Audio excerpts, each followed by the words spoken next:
পৃথিবীর মানুষ এখন একটা হিসাব মিলাইতে পারে না। যে আমরা জানি যে বিশেষ করে আমেরিকানরা অনেক বুদ্ধিমান জাতি।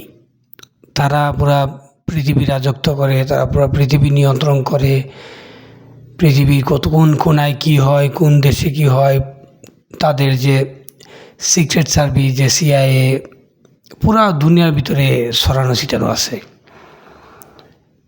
আমরা স্বাভাবিকভাবে জানি আমেরিকানরা অনেক অস্ত্রের দিকে উন্নত, টেকনোলজি সব দিক দিয়ে অনেক মানে হাই কোয়ালিটির একটা জাতি। তো এই জাতি কীভাবে ডোনাল্ড ট্রাম্পের মতো লোক তারা কীভাবে ক্ষমতায় আনলো? ডোনাল্ড ট্রাম্প যখন প্রথম মেয়াদে ক্ষমতায় আসে, সে কিন্তু ক্ষমতা ছাড়তে চাইছিল না। নানান তালবাহানা করার পরে কিন্তু অনেক পেঁচাপিচির পরে কিন্তু তাকে ক্ষমতা হস্তান্তর করা হয়েছিল। কিন্তু সেই মানুষটাকে আবার কিভাবে এই আমেরিকান জাতি বা এই আমেরিকানরা কীভাবে তাকে আবার ক্ষমতায় আনলো?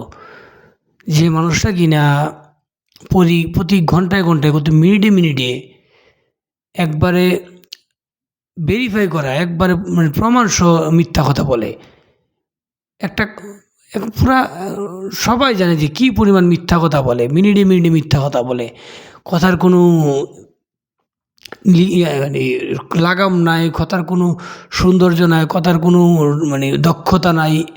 এমন একটা দেশের প্রেসিডেন্ট এমন হইতে পারে, সেটা আসলে পুরা বিশ্ব এখন অবাক হয়ে রয়েছে যে আমেরিকানরা কীভাবে এটা করলো বা এটা কীভাবে সম্ভব। আমেরিকার ইতিহাসে, পুরো বিশ্বের ইতিহাসে আমি মনে হয় না পৃথিবীর কোনো দেশে এরকম কোনো প্রধানমন্ত্রী বা এমন কোনো প্রধানমন্ত্রী কোনো পৃথিবীতে আসছে বা কোনো পৃথিবীতে আজ পর্যন্ত আসে।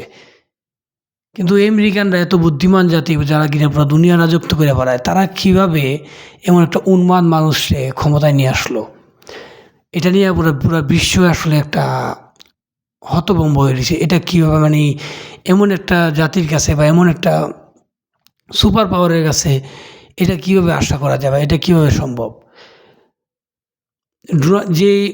যে মানুষটার কোনো কিছুরই কোনো শৃঙ্খলা নাই, কোনো কিছুরই কোনো পুরো পাগলের মতো একটা মানুষ, কীভাবে হজম করে ওরা? আমরা বাংলাদেশে হইলে কি আমরা হজম করে নিতাম? এই যে পরিমাণ মিথ্যা কথা বলে, মিনিটে টুইট করে মিথ্যা কথা বলে। এই মিথ্যা কথা বললে কি আমরা বাংলাদেশে আমরা যদি বাংলাদেশি হইতো যে এরকম একটা কোনো প্রধানমন্ত্রী, আমরাই তো এটা প্রতিদিন কাপড় খুলে লাইতাম। এক ধরনের ওই যে বলে না সোশ্যাল মিডিয়াতে আইসা। কিন্তু আমেরিকানরা কীভাবে এগুলো হজম করে? এই যে প্রতিদিন আইসা যেভাবে এইসব কথা বলে, আমরা তো বাংলাদেশের মানুষরা বা বহির্বিশ্ব কান্ট্রিগুলো আমরা একদম বিরক্তের চূড়ান্ত সীমে চলে গেছে। কিন্তু আমেরিকানরা কীভাবে এগুলো হজম করে?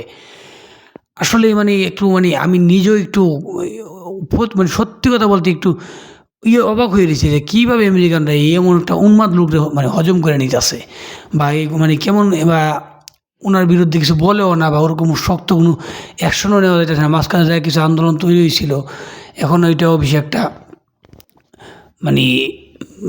পুরো আন্দোলনটা এখন ঠান্ডা হয়ে গেছে। যাই হোক, কিন্তু আমেরিকানরা কীভাবে এরকম একটা মানুষ, যারা কিনা বিশ্বের সুপার পাওয়ার, এমন একটা মানুষটা ক্ষমতায় নিয়ে আসতে পারে, বা এমন একটা মানুষের কাছে বিশ্বের রাজত্ব তুলে দিতে পারে বা দেশের রাজত্ব তুলে দিতে পারে, এটা আসলেই টেনশনযোগ্য বা হতাশাজনক।